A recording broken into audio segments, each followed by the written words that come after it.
We're entering a new era. I call it the what the F era. The what the F happens right now in the Middle East, what the F happens in Russia, what's going on in the Panama Canal, no water, what's Milton, the hurricane doing. So when we're thinking about the new era itself, we probably feel more or less like this. It comes down on supply chain and procurement to save the day and be the hero in the organization. Unfortunately, that doesn't happen overnight, so resilience is over time depleting itself outside. So what's the antidote to the what the F era that we're entering? Well, there is a smart man, 1965, he won the Nobel Prize, Richard Feynman. He said, progress in science comes when experiments contradict the theory. And that's actually when we have a plan and it doesn't work out, and we learn and we make a new plan, it doesn't work out, and then we do another new plan. But in that case, however, we actually have to be very thankful to Richard Feynman, because he put the theory of really into quantum physics and dynamics, material management, basically, and we have the semiconductor industry, thanks to him, today the way it is actually operating. So, we're going to talk about that, and adaptability in this context is crucial as we move forward. Adaptability means disruption by definition. So you disrupt yourself and the way you operate. And with that, 10x growth is actually something that is the underlying drive and not drift. And when I say that very openly, it means drive is in control, drift is without control. So if you think about 10x growth, it doesn't happen overnight just because you were lucky or you bought a lottery ticket. If you don't want that to be the case, you actually have to plan for it and fail, plan for it, and at some point you will actually succeed. So we will talk about this in more detail, because I'm very interested in use cases and bring it down to reality, not just theory, because we want to experiment and contradict the theory. With that said, I'm delighted to have an industry leader, thought leader, Dr. Klaus Staubitzer with me. He's the CPO of Siemens. He started his latest gig at Siemens in 2014, but he has been with Siemens since 1996. In that time, he had 9 different roles, from CEO to CFO to business unit head and product management. So no other than preparing him for this time as the thought leader per se. He's not only very successful in his career at Siemens, but also a very dedicated family man and loves to take some risks when he has time to take some time off. Likes windsurfing, heli skiing, and all the other things that you would not do in order to save yourself from a visit to the hospital. So thank you very much, Klaus, for being with me today. Thank you. Good to see you. Welcome. So when we're thinking about this, and I have a couple slides still to present, but when we're thinking about our context today, we really want to think about the resilience environment and the overhyped, maybe, technology perspective of that, and bring it down to technology. That the theme last year at DPW was make it work. Now that we know things can work, others don't work, we need to apply them. But when we're thinking about applying them, we need to think about where we are first. So we will talk with Klaus about entering the new era, the trade-offs that we have in this new era, and how we're actually going to plot a plan for the 10x growth, and maybe some success stories already in that journey. I hope I got your attention so far. I haven't seen many people walk out. There's the first one. But he comes back. He probably comes back. He probably will come back, yeah. He will miss out when he actually, hears about the stories we have to tell. So, but in this context, 10x growth means in your head and in the supply chain and procurement world that you go away from the paradigm of linear to infinite. And when I talk about infinite, I talk about the value creation cycle holistically. And there we have what we do and how we do. What we do is very much dependent on our own decisions. And when we're thinking about our own decisions, it's about how do we take risk and the environment into consideration. And in that context, we talk about risk appetite.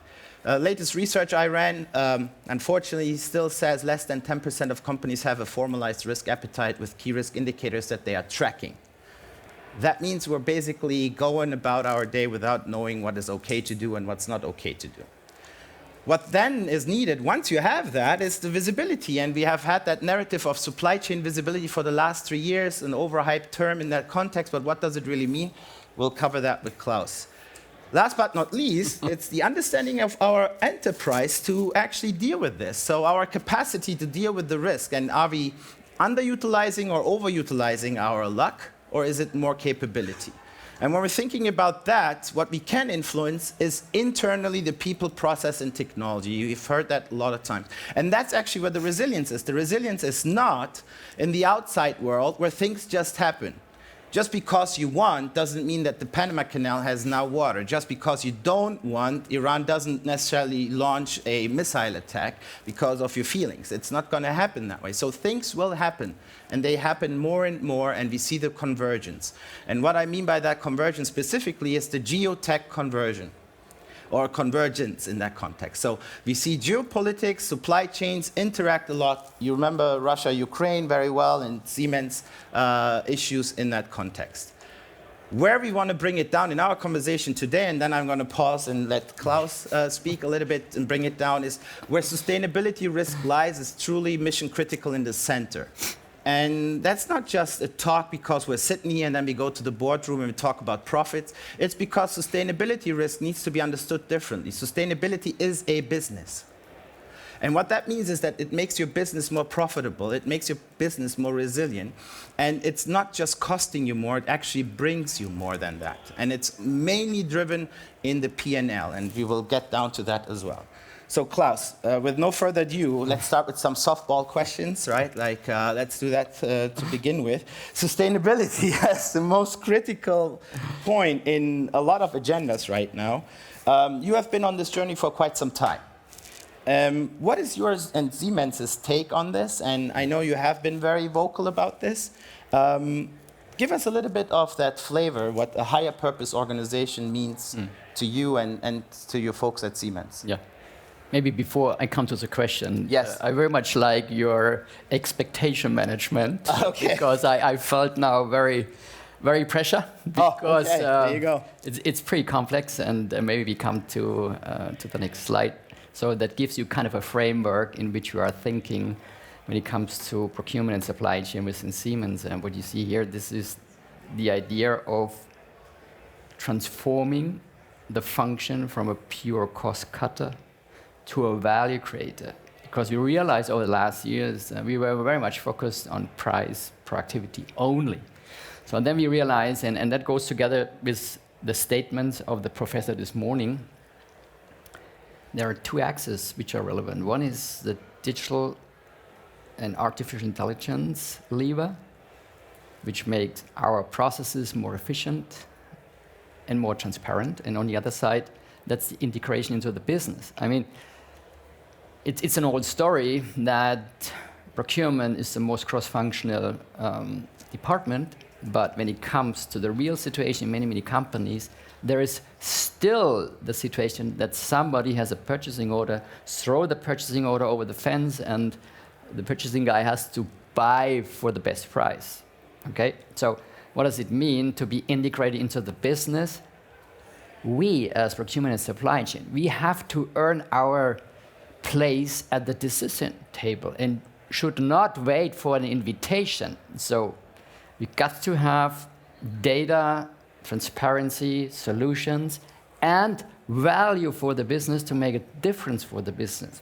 And sorry for the little introduction, but one of the elements, how can we create value, is, of course, sustainability. You see right into the middle, you see the 5 dimensions. Productivity, of course, will not go away. That's quite clear. We have quality. It's a must-have. Innovation, we have to use the innovation power of our suppliers more than we do today. Just to give you a number, we have more than 65,000 Tier 1 suppliers on a global base, which is enormous. And resilience, you mentioned that as well. Resilience is a huge topic, it goes together with risk, and of course sustainability, I believe, is really an aspect which has the magnitude to influence our license to do business. All the geopolitical tensions are maybe go away or go and come back. The sustainability piece will keep us busy for the rest of our lives.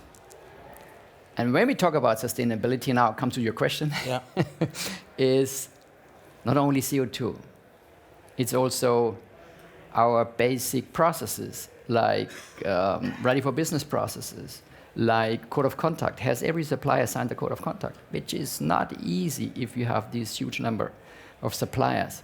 But when it comes to sustainability, it's also not only CO2, it's also other critical substances we have to manage. So what I'm trying to say is really huge. And the first duty is always how to get clarity and transparency.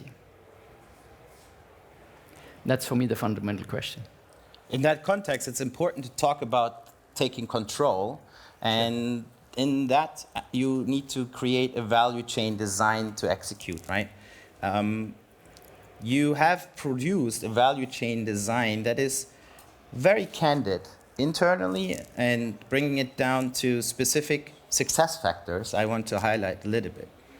And in that, in our pre-conversation, you said customer focus is really important. And when we're talking about procurement and supply chain, we're always dealing with stakeholders. Very rarely we have the last call or the first call, or we just can make a call without asking anybody else, right? Sure. So in the Siemens environment, when you talk about value chain design, what is your approach to actually constantly disrupt yourself in that design, because it takes time to implement as well, right? So absolutely, absolutely. And that's what I said earlier. And now we have the possibility to talk to our stakeholders, be it CEO, CFO, manufacturing guys, what could be a design for supply chain if we get the information, where do we want to feed our customers? In the past, we get a lot of questions from the stakeholder, what is the best price, how can we buy the best solution in the different countries?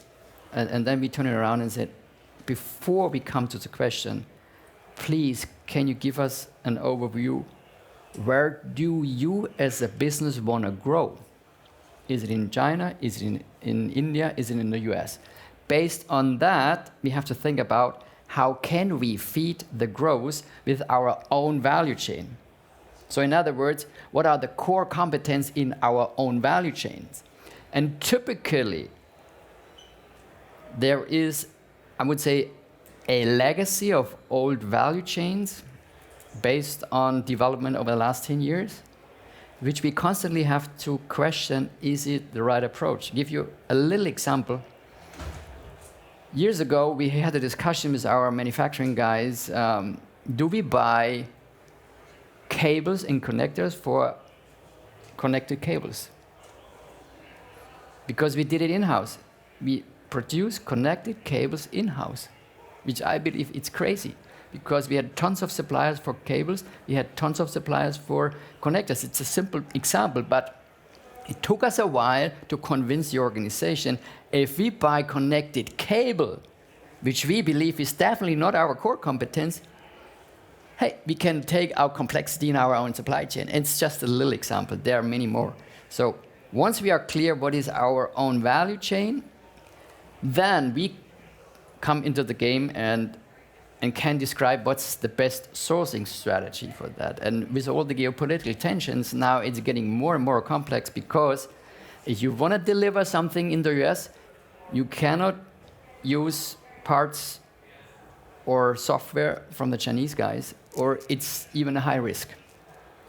So this is a real complex situation, but if you are in close contact with our cross-functional partners and can provide the transparency, so then we will find a solution. Yeah, but let's switch gears into trade-offs then quickly, right? Since Absolutely. you mentioned, if I want to be successful in the US, I need to have a value chain design appropriate to do that. Absolutely. And then if I want to But before you have to answer, do you really want to grow in the US? That's right. That's right. Especially with the election, right? So, absolutely. Oh, maybe. Yeah, go Trump. No, just kidding. So when we're talking about that is what... And in your post, you want to jump on the stage like Elon Musk? I actually wanted to, but they didn't let me. So I'll do that in my next slide. So when it comes down to the value chain design and decision, right? And you decide which market and how you want to grow and what you want to do, and we talk about 10x growth, at the end, it means 10x what? Profit, right? It's at the end of the day, it becomes down to EBITDA. So be honest about that, and I know you always are. So when it comes down to that at Siemens, you change sustainability into profitability quite easily, swiftly. Maybe, you know, others struggle with it because every time they say like, hey, I want to have green energy, they're like, oh my God, 50% more cost. Are you kind of nuts? So in this case, how do you do that? That's really an interesting point when it comes to sustainability, because most of the people believe profitability and sustainability is a contradiction. Yeah. You have to spend more to get sustainable products and the like. So the good thing within Siemens is roughly 40 to 50% of our suppliers are at the same time our customers. It's an opportunity, and sometimes it's also a challenge, I have to say.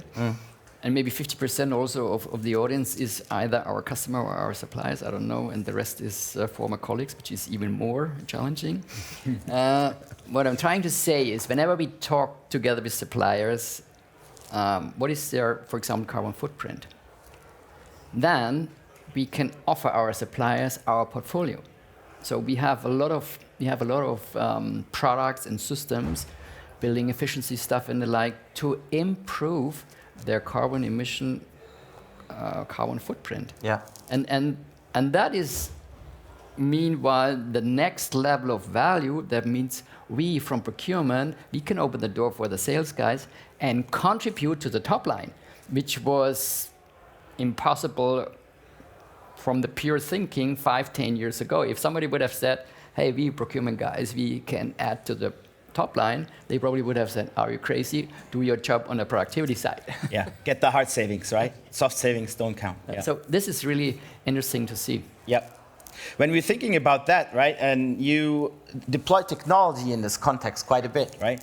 And you mentioned one thing is, once you aggregate your supply chain into a design that actually works, it actually increases complexity while taking out the opportunity to create value in many places, because suddenly you only have 1, 2, or 3, not 10, 20, or 30 entry points to do cost down, cost containment. And we all love that because we're living in the era of the renaissance of savings, the renaissance of the CPO need to deliver hard savings, right? When it comes down to the nowest mindset of, or actually yesterday's mindset of savings-driven procurement organizations, I consider you the day after tomorrow, which because you do that in not only believing in what you're doing, but you show it actually in numbers, right? Your KPIs are slightly different in that context also, but the purpose of your organizations or the way you run it is always make something better than you did before. Sure. But then you said something very interesting. He said, good enough is sometimes good enough. And that is important in the context. Maybe you want to go deeper in that and explain why good enough sometimes is good enough. Yeah, I mean, there are different facets. Yeah. For example, if we talk in the context of sustainability, there are so many regulations out there at the moment, and nearly every week there is coming in a next regulation, CRSD, CBAM, and you mentioned that before. Yeah.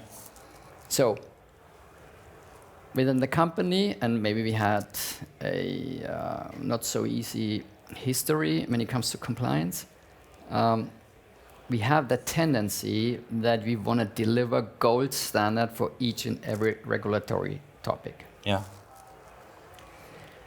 If you see the mechanic behind the regulatory stuff, it's like they don't give you a clear definition what you have to deliver. They give you a fuzzy framework for the first 1 or 2 years, so that they collect all the good ideas from the different companies, mostly from the multinationals, and then they see and pack it together, and after 2 years they say, okay, this is now the thing you have to fulfill or you have to comply with. Yeah. And in the past, we had the tendency that we always want to deliver gold standard under the regulatory circumstances. And I say, hey, wait a minute. If we all want to deliver gold standard, that costs us a lot of energy, a lot of resources, and of course, it doesn't really make us fast. So the idea is now, we want to, of course, fulfill all the requirements, but only on a good is good enough basis, which is not easy.